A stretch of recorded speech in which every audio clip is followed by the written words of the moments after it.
Hey everyone, this is Heather Estes, and I am the teacher for the U.S. History course from Civil War to present day. We had class Wednesday, April 22nd on Earth Day. We went over the Vietnam conflict and the rest of the Cold War, different things that were happening between communism and capitalism, democracy. So we wanted to check out what we had done in class together. So here's a little bit about what we did. I'm going to switch you around.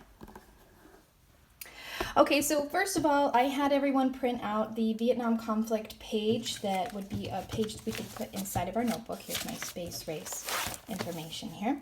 So again, we were actually going over more than just the Vietnam conflict.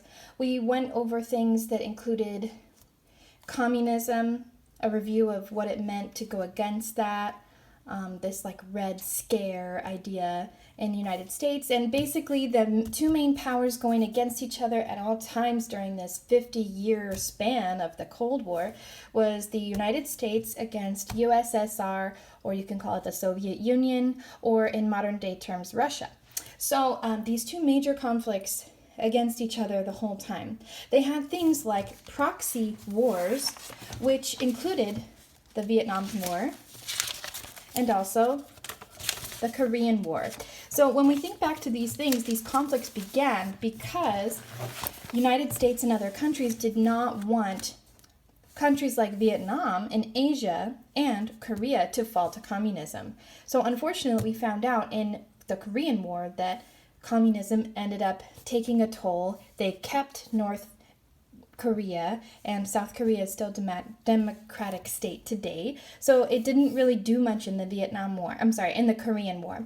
This time we talked about the Vietnam conflict. We call it a conflict because, as you can see in their notes here, it was a very different kind of war.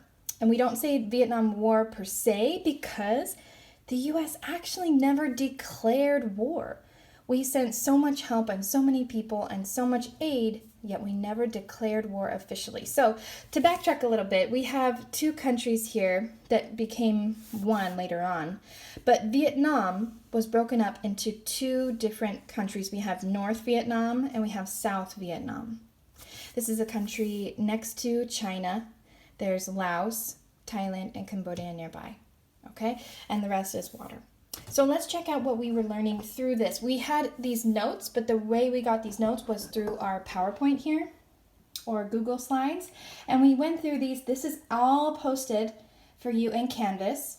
So this is what we really used during our class time, and we were able to go slide by slide and talk about what we would have learned about the Vietnam War. Here, let me see if I can, here we go, I'll present for you. Okay, make this bigger. So we had the Vietnam conflict. In this, we had two different countries, North Vietnam being communist, South Vietnam wanting to stay without communism as a democratic state. And we wanted to help them. So U.S. trying to keep other countries from turning communist, like Vietnam and Korea, other places too. North Vietnam was communist. South Vietnam was democratic. What does this remind you of? Also the Korean War. Okay, so not too unfamiliar there. Okay, we have our leader here of North Vietnam. Ho Chi Minh, dictator of North Vietnam, wanted to take over South Vietnam with the help of the Soviet Union and Communist China. So basically you have communist groups getting together to support the dictator to take over the whole country in a communist regime. This one was the South area here that wanted to stay democratic, and the United States and other countries, mostly US though, were helping go against it. And so if you notice on this, you can see closer on your page and on the map here, there's this demilitarized zone, this no man's land between the two sides, very much like North and South Korea as well. So I'm not going to go through all of these slides. This is something you can check out on your own. Basically, it gives you a lot of numbers, a lot of history. So the main things we want to remember about Vietnam is that it's definitely a different kind of war. We never declared war against North Vietnam. We were just there to help, and man, we did help. But it was very challenging. So this was something that was never seen before, and it was very, very tricky. A lot of mind games, a lot of guerrilla warfare. So we wrote that down in our notes here. So I'll zoom in here. The U.S. never went to war. It was North Vietnam versus South Vietnam, and we were helping the South. And guerrilla, excuse me, I spelled that wrong, but guerrilla warfare. So when they have guerrilla warfare, the North Vietnamese army used guerrilla warfare tactics. They're gruesome. So they'd never seen before. Soldiers didn't wear uniforms. It was hard to tell who was an enemy, who was a civilian. They used women and children in attacks. Civilians would deliver explosives to soldiers. So the Americans and the South Vietnamese show up in these uniforms and ready to go, ready to fight, but they are going against people that all look the same and speak the same language. How are they supposed to know who the enemy is and who is someone that's helping you? So entire time of helping within the late 1950s into the 1960s and into the 1970s, this happened for over 20 years, it was very unpopular because it was so hard for us. So the Vietnam War, first televised across the United States, became very unpopular. So it became popular to protest against. It also became popular to show many photos, sometimes even in color, all day long, all week long. You'd see all updates about this all the time. Very disconcerting. Maybe you don't know if they're alive or dead or if they're hurt or okay. You don't know. These would be the South Vietnamese in their army outfits here, and United States helping them. Some hurt, some not. It's just a mess. So this became something that also changed our country's laws. So in our notes here, we never went to where there was guerrilla warfare. Pretend there's an A there.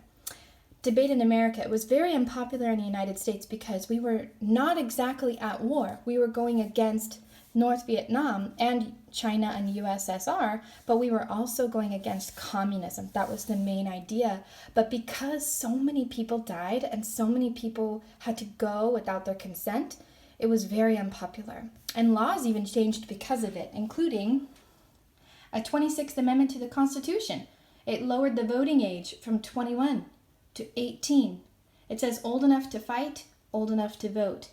You won't believe it, but when they were 18 years old, young men from all over the country were drafted into this war with Vietnam, and with North Vietnam, but they weren't even able to vote for president or mayor or anything on any laws. They were 18 when they were sent. You had to be 21 in order to vote. So it actually changed part of our country's laws because people said, no way, if you're going to send us to war, we get to vote on how we do things. So that changed things for us. Let me move on here. At the end of the war, the conflict ended with more than 58,000 troops being killed, not including, and it says later in a video that we watched, over a million Vietnamese women, children, civilians, soldiers that had also died in this conflict. It lasted officially from 1963 to 1975, but we were sending aid and help to South Vietnam since 1950s. In 1973, Americans withdrew. After we withdrew from South Vietnam, just a short time later in 1975, South Vietnam fell, and North Vietnam took over the entire country as a whole communist regime, and it became a communist country that actually still is a communist country today. So the results of the conflict that we wrote in our notes: communism won in the end, USA lost. We didn't really lose a war that we were never in, but we lost people and prestige. South Vietnamese lost, and I added this later to make sure it's clear, Vietnam became a communist country that still stands today. So we actually have pretty good relationship with Vietnam now. As we see in the video, at the end of our slideshow, I highly encourage you to watch this. It's a cartoon and it seems a bit silly at first, but it really gives you a lot of good information about the war itself and the conflict and results of that as well. So this, like I said, is all going to be posted for you in Canvas under our week 11 for Vietnam conflict. These are our notes that I just pasted inside of my notebook here. And the main big things we want to remember about Vietnam is very much similar to the Korean War. It lasted for almost 20 years in entirety. Many people were lost, and the sad part is we didn't win this fight against communism in this sense. So we had South Vietnam that we were helping, North Vietnam was communist, now became a communist country since the 1970s and still is communist today. So, coming back to me, hello. So, just to review what we have learned this week and in the past, we've been talking about the Cold War, basically the ideology of democracy against communism or socialism and things like that. So this debate still happens today in our society and politics all around the world. And it's up for you to decide. Who am I to tell you which one is better than the other? But in our country, we have a democratic state, capitalism, and things like that. Still in places like Russia, China, as you can see, Vietnam, North Korea, Cuba, and some other places, they still have a communist way of living. Some are more extreme than others, and some are more lax. Like Vietnam now has a market economy. They have different ways of doing things that are not strictly a communist way. So, things have changed over the years. But things to remember, what we're going to talk about next time is continuing this idea of ideology battles. The reason why we talk about this in U.S. history is because it really affects not only, as you saw, our laws, but the way we deal with government, the way that the people have learned to understand what's going on around the world, and how U.S. interaction around the world affects us at home too. So stay tuned for next week. We're going to be checking out more and finish up our unit on the Cold War.